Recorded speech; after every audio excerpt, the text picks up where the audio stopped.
Hai guys, kembali lagi bersama Mimin di channel Ankun. Fans pemburu iblis silahkan merapat, karena di video kali ini kita akan membahas lanjutan cerita Kimetsu no Yaiba. Setelah sel-sel di dalam tubuh Muzan yang perlahan digerogoti oleh racun dari Tamayo, sehingga membuat iblis itu sampai muntah darah dan semakin dekat dengan kematian. Lebih tepatnya kita akan mereview manga Kimetsu no Yaiba chapter 197 yang bersumber dari website manga kita, Mangaku atau Komiku. Buat kalian yang belum melihat review chapter sebelumnya, bisa klik link di deskripsi atau bisa juga klik link di pojokan atas video ini ya.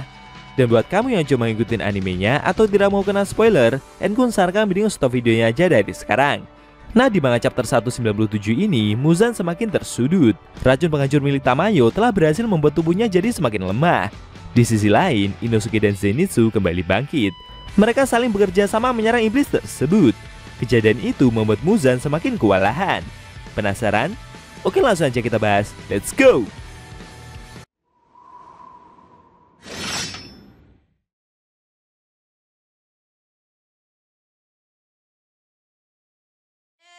Di awal scene, kita diperlihatkan Muzan yang seperti dipeluk oleh Tamayo. Seakan kematian yang mengerikan semakin mendekati iblis tersebut. Tamayo berkata jika dia tidak perlu lebih kuat dari Muzan untuk bisa membunuhnya, karena dia cukup membuat iblis itu jadi lebih lemah saja. Sama seperti Muzan yang rela melakukan apapun agar dia bisa hidup abadi. Sehingga mereka pun juga rela melakukan apapun agar iblis itu bisa terbunuh. Biasanya dunia ini tidak berarti bagi Muzan. Serangan dari pedang yang berwarna merah juga tidak ada yang mempan kepadanya, karena pedang merah dari pemburu iblis yang lain tidak bisa dibandingkan dengan pedang milik Yorichi. Dan kemampuan regenerasi harusnya tidak akan membuat Muzan sampai merasa kelelahan.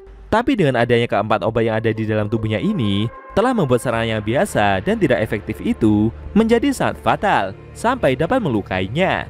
Muzan tidak menyangka jika Tamayo bisa membuat ramuan sekuat ini, apalagi dalam waktu yang lumayan singkat. Racun yang iblis itu rasakan berbeda dengan racun yang dia gunakan dalam melawan Doma. Dan Muzan sendiri juga belum pernah melawan jenis racun seperti ini. Dia butuh waktu yang lumayan lama untuk menganalisa dan menetralkannya.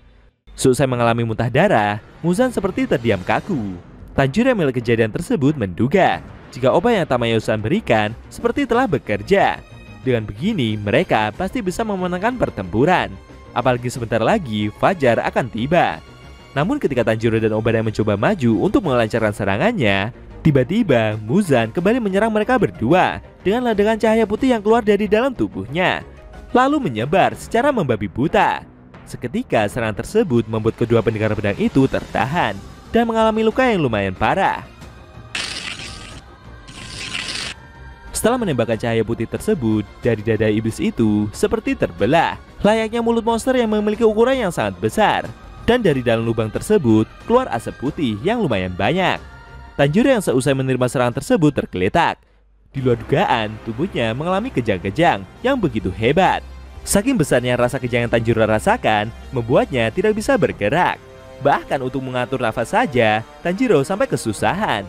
Efek dari serangan itu membuat gagak milik pemburu iblis yang biasanya menjabarkan informasi sampai terbunuh. Bahkan Oyakata sama yang berada di dalam persembunyiannya juga ikut merasakan dampak yang terjadi. Dengan kondisinya yang mimisan, Kiriya sama mencoba untuk bangkit. Dia bertanya soal kondisi dari Tanjiro dan Obanai. Dan benaknya Rengoku-san yang menolong itu seperti tidak percaya dengan serangan yang terjadi. Apakah Muzan bisa melacak lokasi tempat persembunyian mereka ini? Adik Kiriya sama yang ditolong oleh Uzui Tengen itu memberitahu jika waktu yang dibutuhkan sampai matahari terbit tinggal 25 menit lagi. Kiriya sama mencoba untuk menghubungi yang lain dan meminta mereka untuk jangan membiarkan iblis itu sampai kabur. Di medan pertempuran sendiri, Tanjiro masih kesulitan untuk bangkit. Semakin lama, dia juga semakin kesulitan untuk bernafas, karena serangan barusan telah membuat paru-parunya mengalami luka yang sangat parah. Tanjiro juga mengkhawatirkan kondisi dari Goro-san. Sedangkan Muzan yang seusai melancarkan serangan kejut tadi mulai berjalan pergi menjauhi area pertempuran. Tapi secara tak terduga, Inosuke muncul dan menyerang iblis itu dari atas. Namun dengan cepat, cabut tentakel milik iblis itu berhasil menahannya. Sambil mengambil kuda-kuda dengan kondisi yang sudah terluka parah, Inosuke berkata jika iblis itu sudah sangat kelewatan. Tanjiro yang melihat kemunculan rekannya tersebut juga ikut khawatir, karena serangan iblis itu terlalu berbahaya. Efek dari benturan serangan mereka berdua barusan membuat tanah tempat mereka berpijak seperti mengalami tebasan yang cukup besar.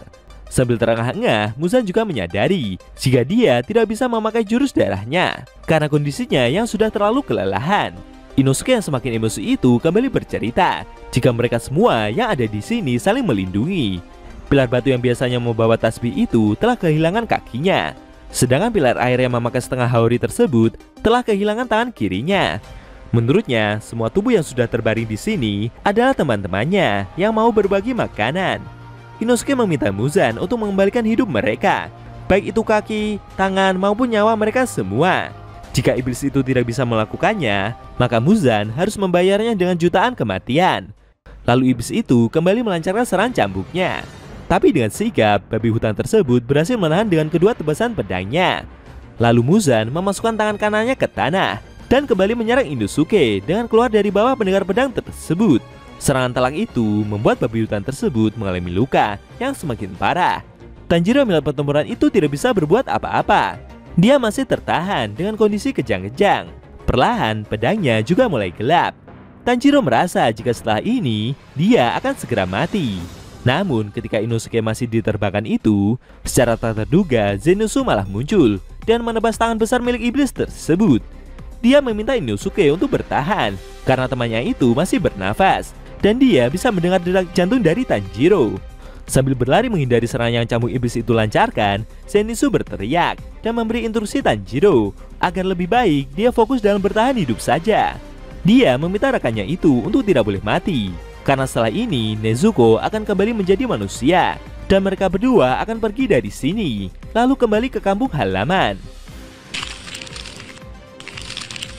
Menurut Zenitsu, karena di sanalah keluarga mereka sedang menunggu Tanjiro dan Nezuko untuk pulang. Mendengar ungkapan tersebut membuat Tanjiro meneteskan air mata. Namun di sisi lain, dengan cepat tangan iblis itu menghantam Zenitsu dan menabrakannya ke dinding dengan sangat keras. Tapi Zenitsu yang semakin disudutkan itu ditolong oleh Inosuke. Babi hutan tersebut menusuk cambuk tentakel itu ke bawah dengan sangat cepat. Tapi Muzan tidak tinggal diam. Dia segera menerbangkan cambuknya yang lain dan melemparkan Inosuke ke dinding di sebelahnya dengan sangat keras pula. Tanjiro yang merasakan kejang tersebut berpikir, jika serangan yang dia terima ini adalah jurus darah iblis dan menyerang sistem sarafnya, mungkin dengan menyerang menggunakan pedang Nichirin akan memiliki dampak. Dia mencoba untuk menusuk tubuhnya sendiri di bagian yang tidak vital. Ketika Tanjiro berhasil menusukkan pedangnya itu, perlahan dari dalam tubuhnya keluar asap putih yang lumayan banyak. Dia berharap semoga saja cara yang dia lakukan ini bekerja dan efektif menghentikan kejang-kejang yang dia rasakan. Di sisi lain, Muzan yang masih bertarung itu semakin kehabisan tenaga dan mulutnya tidak berhenti memuntahkan banyak darah. Bahkan dia sudah tidak mampu untuk mengangkat tangannya. Tubuhnya terasa begitu berat, layaknya seberat timah. Dia menyadari jika kedua pendengar pedang tersebut akan segera bangkit lagi. Selain itu, para pilar yang sebelumnya Muzan hajar juga tidak kunjung mati. Mereka kembali lagi dan lagi. Mereka semua selalu kembali bangkit demi terbitnya fajar. Hingga saat dimana mereka semua benar-benar mengambil nyawa iblis tersebut. Tidak disangka, para pemburu iblis terus mencoba bangkit meski sudah mengalami luka yang sangat parah. Apakah dengan kebangkitan para pendekar pedang itu akan membuat Muzan semakin tersudut? Lalu langkah apa yang akan iblis itu lakukan dalam menghadapi kemungkinan mereka semua? Sayangnya, scene cerita manga Kimetsu no Yaiba chapter 197 telah berakhir.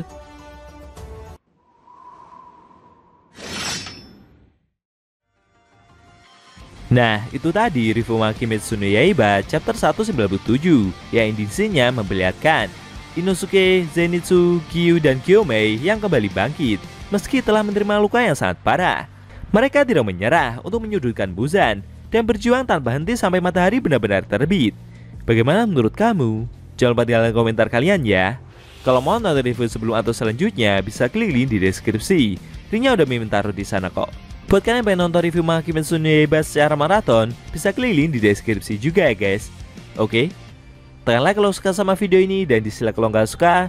Jika ada kata-kata dari Engko yang kurang pas, Engko mohon maaf dan sampai bertemu di video review manga Kimetsu no Yaiba selanjutnya.